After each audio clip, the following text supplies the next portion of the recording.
Before we begin, make sure to subscribe to the channel and turn on notifications. You do not want to miss a single second of this journey. Watch until the very end because the final moment will change everything you thought you knew about this story. Grace sat at the most expensive table in the city, wearing a dress that cost 3 months of rent, while her boyfriend of 5 years stood up and told the entire restaurant he was marrying someone else. The room went silent, the waiters froze, and Grace felt her world shatter under the bright chandeliers.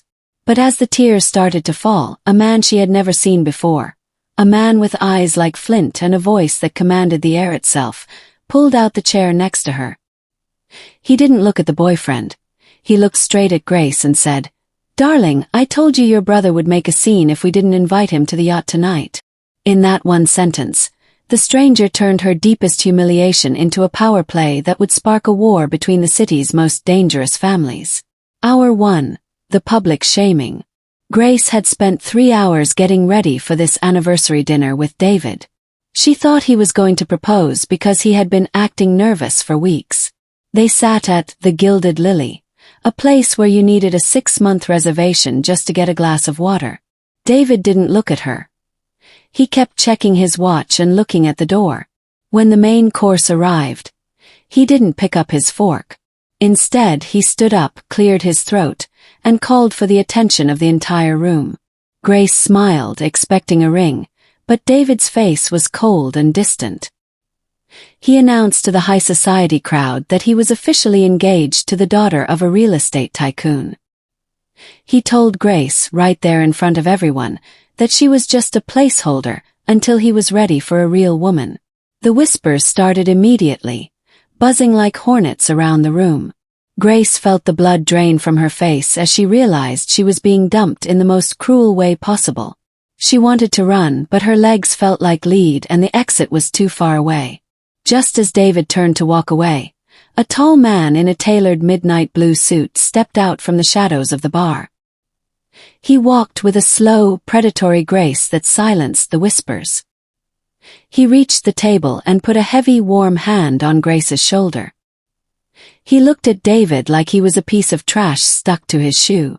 The stranger told the room that Grace was his business partner and the woman he intended to protect with his entire fortune. David's mouth dropped open because he recognized the man. It was Silas Vane, the reclusive billionaire who owned half the skyline. Silas sat down in David's empty chair and ordered a bottle of wine that cost more than David's car. He spoke to Grace in a low, soothing voice, telling her to breathe and keep her chin up. He told her that he had been watching David for months and knew he was a fraud. Grace was confused and terrified, but Silas's presence felt like a shield. He told her that if she walked out now, she would be a victim, but if she stayed and finished her dinner with him, she would be a queen. Grace took a shaky breath and decided to stay. David tried to say something, but Silas didn't even give him a glance. He signaled the security guards, who escorted David out of the restaurant by his elbows. The rest of the diners went back to their meals, but they all kept stealing glances at the new power couple at table 12. Silas poured Grace a glass of wine and told her his name. He didn't ask her why she was crying or why she had stayed with a man like David. He just started talking about the stars and the ocean, giving her a moment to find her soul again. As the meal progressed, Grace realized Silas wasn't just being nice. He was intense and focused, watching her every move with a strange kind of hunger. He told her that he needed a favor that only someone in her position could provide. Grace asked him what a man who had everything could possibly want from a girl who had just lost her life savings to a cheating boyfriend. Silas leaned in close, his scent of cedar and expensive leather filling her senses. He told her that he needed a fake fiancé to help him take down the company David worked for. Grace should have said no, but the fire of revenge was starting to burn in her chest. She looked at Silas and saw a man who was dangerous, but honest about his intentions. He offered her a contract, 6 months of her life in exchange for a fresh start and enough money to never work again. He reached across the table and touched her hand, and a spark of electricity shot up her arm. Grace took his hand and agreed to the deal. She didn't know that she had just stepped out of a small fire and into a massive volcano. The next morning, a black car picked Grace up from her tiny apartment and drove her to a mansion on the hill. Silas was waiting for her in a library filled with thousands of books. He told her the rules. She would live there, she would wear the clothes he bought, and she would never go out without his security team. He explained that David's new father-in-law was a dangerous man who didn't like losing. By sitting with Silas at the restaurant, Grace had become a target in a high-stakes corporate war. Grace felt trapped, but the luxury was overwhelming. She had a room larger than her entire apartment and a closet full of silk and cashmere. Silas was always working, but he made sure they had dinner together every night. He started teaching her how to act like a member of the elite. He taught her how to speak, how to walk, and how to spot a lie. Grace was a fast learner, and Silas seemed impressed by her sharp mind. They spent hours talking by the fireplace, and the gap between them started to shrink. One afternoon, Silas took her to his private gallery. He showed her a painting of a woman who looked remarkably like her. He told her it was his mother, who had been treated poorly by men just like David. Silas admitted that his wealth was a weapon he used to make sure no one could ever hurt his family again. Grace saw the loneliness behind his cold exterior. She reached out and touched his arm, and for the first time, Silas didn't pull away. The tension between them was no longer just about the contract. But the outside world wouldn't leave them alone. David started calling Grace, begging for a second chance. He claimed he had made a mistake and that the other woman meant nothing. Grace wanted to scream at him, but Silas told her to stay calm. He told her that David was likely wearing a wire or trying to get information. Silas realized that their fake relationship needed to look more real to the public. He announced an engagement party that would be the event of the decade. The day of the party, Grace was a nervous wreck. She was wearing a diamond necklace that was worth more than a hospital. Silas found her in the garden and told her she looked beautiful. He took her hands and told her that he would be by her side the entire night. When they walked into the ballroom together, the flashes of the cameras were blinding. Grace saw David in the corner, looking bitter and small. She held Silas's arm tighter and realized she wasn't faking her smile anymore. During the party, a man approached Silas and whispered something in his ear. Silas's face turned to stone. He excused himself and told Grace to stay with the bodyguards. Grace felt a chill of intuition and followed him anyway.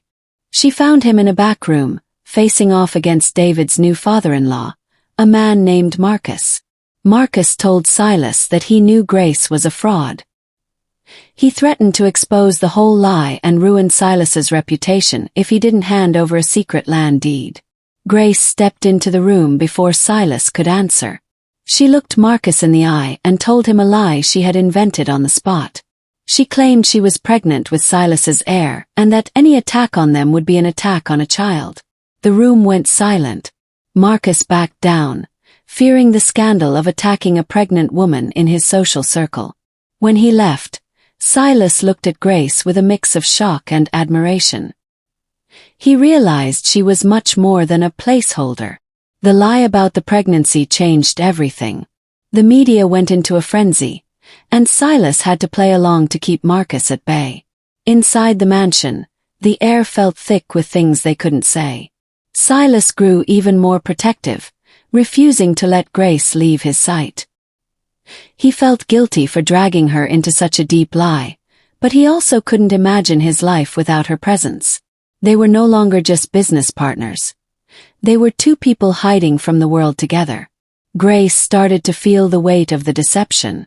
She liked Silas, she might even love him, but she hated that their relationship was built on a foundation of revenge and fake news.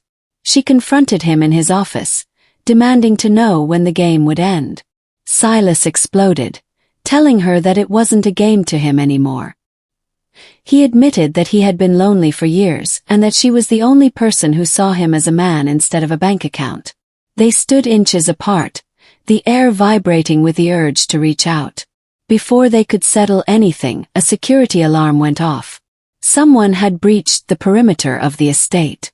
Silas pushed Grace into a panic room hidden behind a bookshelf and told her not to come out until he opened the door. From the monitors inside, Grace watched as men in masks moved through the house. They weren't there to steal jewelry. They were looking for her. She saw Silas fighting them off with a ferocity she didn't know he possessed. He was a lion protecting his pride. The police arrived and cleared the house, but the attackers escaped. Silas was bruised and bleeding, but his first thought was of Grace.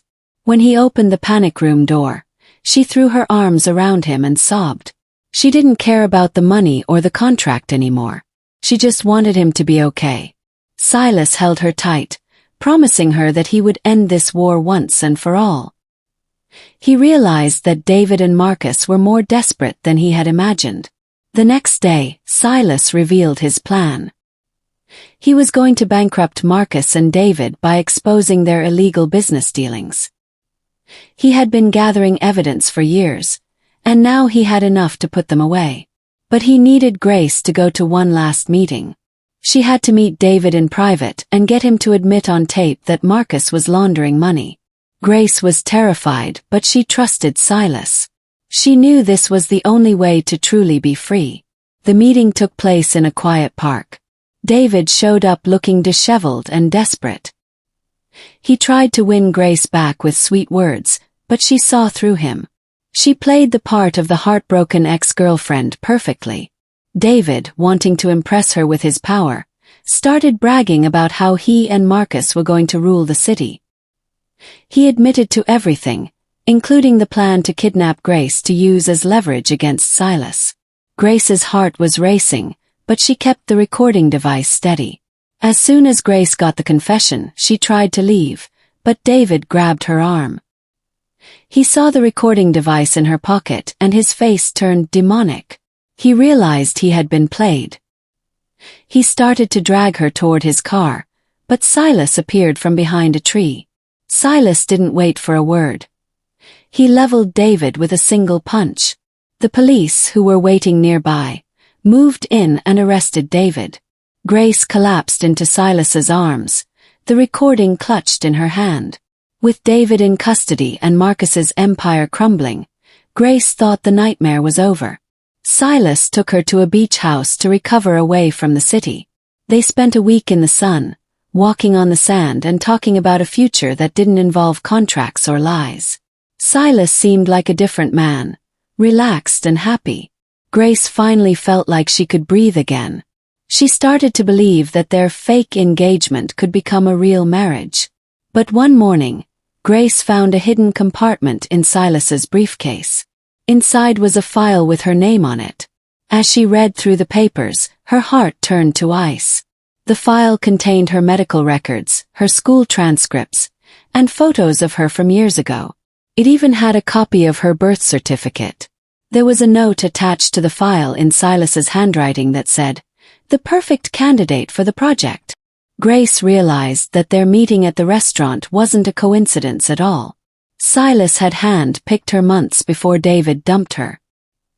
He had known David was going to betray her, and he had waited at that restaurant like a spider in a web. He hadn't rescued her out of kindness. He had rescued her because she was the perfect tool for his revenge against Marcus. Grace felt sick.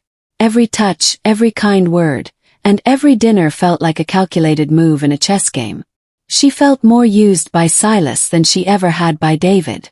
When Silas came back from his morning run, Grace was waiting for him with the file.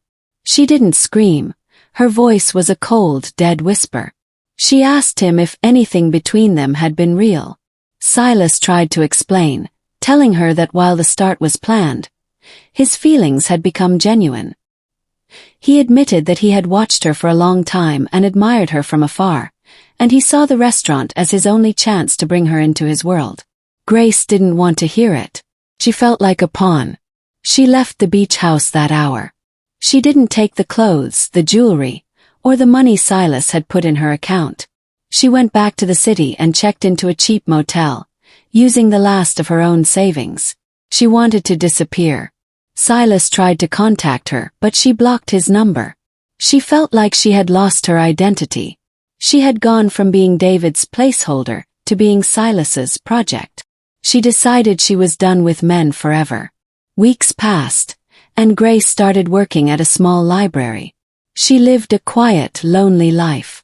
She saw the news that Marcus had been indicted and David was going to prison for 20 years. Silas's name was everywhere as the hero who cleaned up the city. Grace tried to be happy for the justice, but she felt hollow. She missed the man Silas was when they were by the fireplace, even if she knew that man was partially a lie. One night, a woman came into the library just before closing. She looked familiar. It was Silas's sister, whom he had rarely mentioned. She sat down with Grace and told her a story Silas had never mentioned.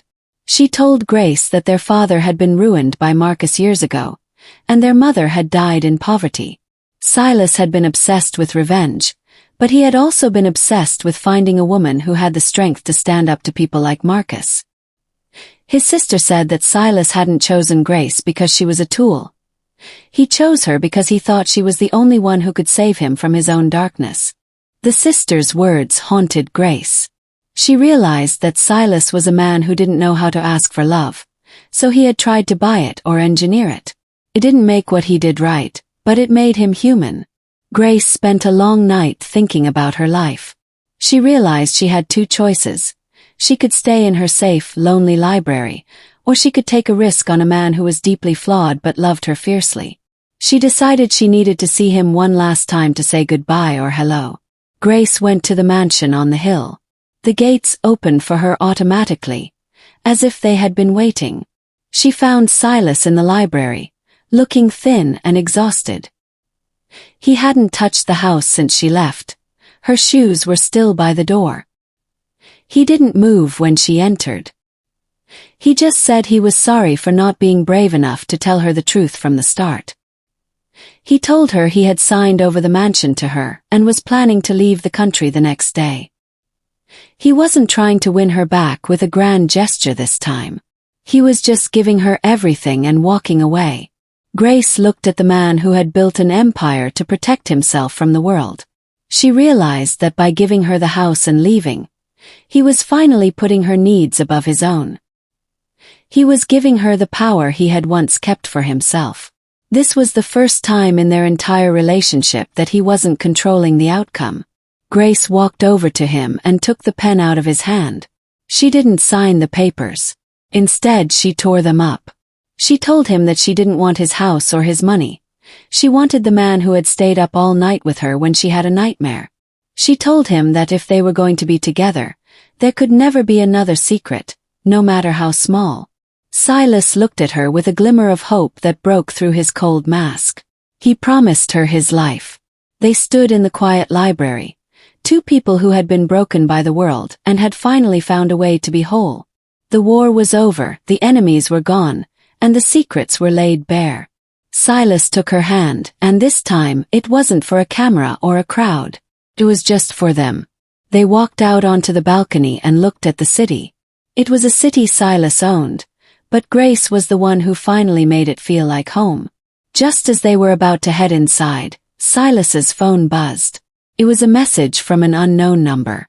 It was a photo of Grace and Silas on the balcony, taken from a long-distance lens. The text simply said, "The game isn't over until I say it is." Silas deleted the message before Grace could see it, a dark look crossing his face for just a second. He pulled her closer, realizing that his past might never truly let them go, but he would die before he let her find out. The story ends with them dancing in the living room to no music at all. They were happy, but the shadow of the unknown was still lurking in the distance. Grace felt safe, but Silas knew the real battle was just beginning. He looked at the woman he had tricked into loving him and vowed that this time, he would be the hero she deserved, no matter the cost.